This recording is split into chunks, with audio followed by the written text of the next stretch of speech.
11. And thank you for choosing us tonight. I'm Brian McElhatton, and we begin with the news that toxic soil and liquid from Ohio may very well end up in Indiana. The Environmental Protection Agency plans to send some of the waste from the Ohio train derailment to a landfill in Roachdale. That's a small town in Putnam County. The announcement sparked plenty of questions, including how that waste will be stored. 21 Alive's Alex Null joins us with some answers tonight. Alex.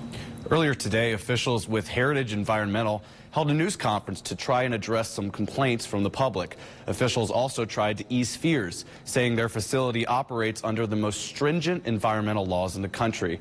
They explained how their operation works and how they say they contain the hazardous waste. Monday, the EPA announced contaminated waste from the Ohio train derailment will make its way to a landfill in Roachdale, Indiana. We've got the facility that's able to handle that material. Officials at the facility, Heritage Environmental, say they're prepared to safely manage the waste. It is well below the levels at which we are allowed to receive material. Officials say they will receive soil with low levels of vinyl chloride and other chemicals from the crash site. They say there are several steps they must follow before they accept the waste. Officials add the facility, quote, helps prevent leaching chemicals into waterways. Here, the material is cordoned off and sequestered and covered in a double-line, heavily regulated unit. So there is no exposure to the material here.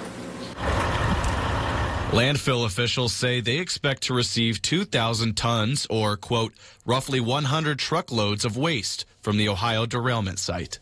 They acknowledge the concerns of the community, but say they have the expertise to safely dispose of the waste.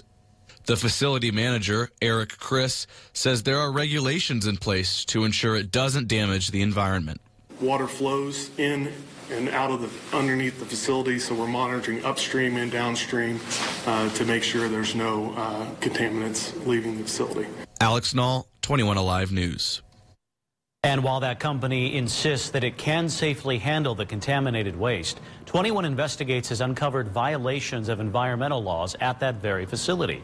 We checked the EPA's database of violations and found the Roachdale site has had 12 quarters of violations going back to 2020. Now, the government doesn't detail the specifics of those violations other than to say they involve the Resource Conservation and Recovery Act. That is a broad federal law that outlines how hazardous materials must be handled and stored.